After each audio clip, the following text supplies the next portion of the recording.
O papo agora é saúde. No J7 Notícias, sua saúde, seu direito, com Júnior Dezuani.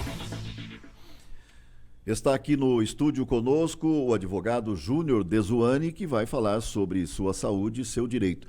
Júnior, a matéria anterior, nós vimos aí o aumento, aumento preocupante. Significativo e muito preocupante, né? Sobre casos de dengue, e Catanduva não está diferente. A gente começa já a ficar sabendo de vários casos acontecendo, confirmação de dengue. Se não me falha a memória, no mês de março foram confirmados 200 casos. Então, uma preocupação que vem trazendo, inclusive, assim, um sinal de alerta para a população, né?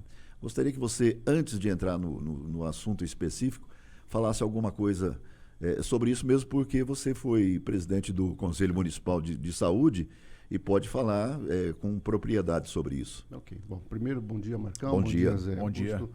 Bom dia a todos os nossos amigos do J7 Notícias. Ô, Marcos, eu acho que a questão da dengue, ela começa agora a se tornar mais, uma atenção maior a ela, em função de que o surto, né, a pandemia de Covid, ela está equacionada, vamos dizer assim, né?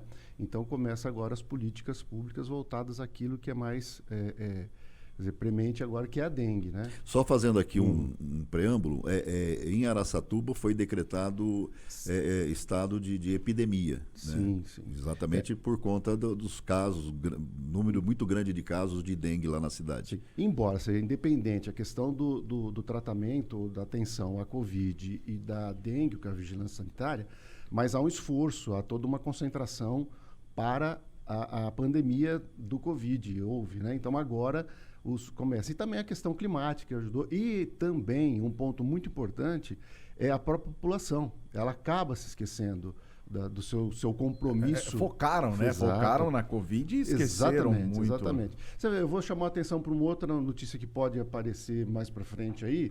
A gente tinha muitos casos de aparecimento e acidentes com escorpião.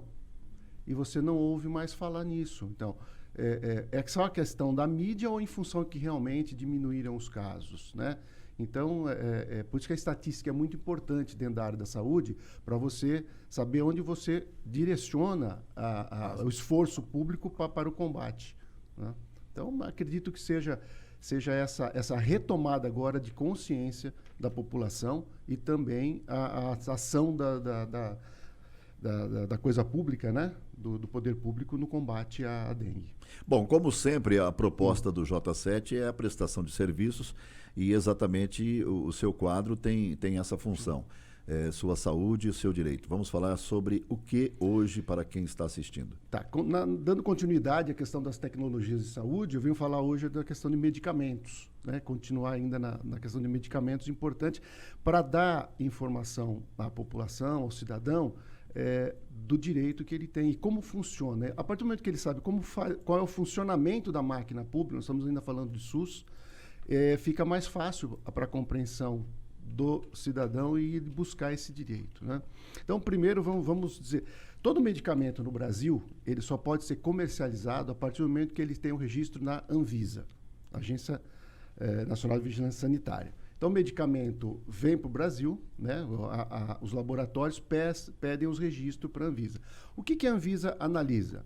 Né? A eficácia, a acurácia e o não malefício desse medicamento para o cidadão. Os conhecidos efeitos colaterais. Isso. Então, uma vez aprovado pela Anvisa, ele pode ser comercializado dentro do país. Isso não significa que o medicamento estará disponível dentro da rede pública, pelo SUS. Tá?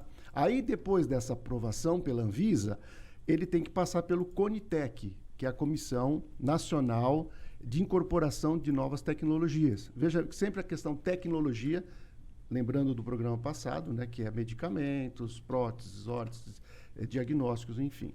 Então, a partir do momento que a CONITEC aprova a inclusão desse medicamento para o SUS, ele estará disponível. Só que aí fica uma dúvida. Então, vamos imaginar que eu tenho uma doença, existe um remédio para essa doença, esse remédio já existe no Brasil, já está aprovado pela Anvisa, porém não está disponível. Não foi aprovado pela Conitec. Então, eu, como cidadão, não tenho acesso a esse medicamento. Então, eu não vou utilizá-lo? Aí é que entram as questões da judicialização. Então, nós temos dois estágios, né? Vamos dizer assim. O STJ tem o tema 106, ele autoriza, em alguns casos, o SUS fornecer esse medicamento com registro na Anvisa, porém que não está ainda no SUS. Então, você tem toda uma metodologia jurídica lá no processo para você pleitear isso e você consegue. Porque não é concebível. Se existe um remédio, você está doente, e só porque não está ainda aprovado, você não vai morrer por isso, né? Então, tem essa possibilidade. E outra possibilidade são medicamentos que não estão aprovados ainda pela Anvisa, pela Agência Nacional de Vigilância Sanitária, mas já tem o pedido para esse registro no Brasil.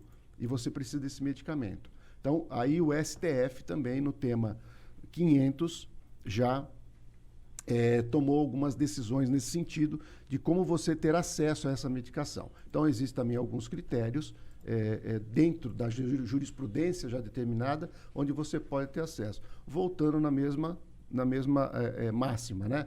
Existe um medicamento, ele ainda não foi aprovado, mas já foi aprovado em outros países, em outras agências reguladoras, então ele tem a sua eficácia comprovada. Só falta uma questão política dentro do país. Então, nesses casos, o STF também, determinados critérios adotados, você tem acesso a esse medicamento. Então, você vê que há a possibilidade, porém, e infelizmente, tem que passar pela judicialização desses medicamentos. Tá? Se você tem alguma pergunta, dúvida, pode encaminhar aqui para o nosso WhatsApp, que é o 17 981611000, ou também através do Instagram do advogado Dr. Júnior Dezuani. O endereço? @Júnior Dezuani, tudo junto, minúsculo, e no Facebook, Júnior Dezuani, separado. Uma coisa que é bastante comentado, discutido, inclusive, com relação aos conhecidos atestados médicos. Né? As empresas, por lei, né, exigem do funcionário que vai se afastar por um problema ou outro, e algumas empresas exigem o CDI, né? CID, né? O CID. Isso é legal? Não é. Não há obrigatoriedade. Não é legal a obrigatoriedade. A obrigatoriedade. O atestado, sim. Então, você estando ausente do seu trabalho, você tem que atestar que você estava impossibilitado em função de uma enfermidade ou de uma consulta, enfim. Até acompanhando alguém que está sob a sua responsabilidade, você pode apresentar um atestado. Porém, é muito comum que as empresas recusem esse atestado porque não está lá o CID, que o CID é uma codificação do Cadastro Internacional de Doenças, o Código Internacional de Doenças. Né? Mas uma boa pergunta é alertar. Não há obrigatoriedade. Por quê? Porque é a questão de um dado sensível do cidadão, do indivíduo. Né? Quando você atesta lá, vamos pegar um exemplo aqui, o cidadão foi fazer uma consulta porque estava com problema de hemorroidas, por exemplo. Né? Então, se o médico coloca lá, chegando no departamento pessoal de recursos humanos, ele vai ver que tipo de CID é. Isso pode constrangê-lo.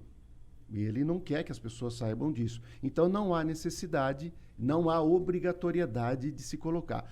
Aliás, alguns médicos já colocam a pedido, inclusive vem até discriminado, inclusão do CID a pedido do interessado. Porque o próprio indivíduo pediu, porque é um dado sensível dele. Agora, como tudo na área jurídica, há exceções. Né? Algumas doenças, elas são de informação compulsória. A exemplo do Covid.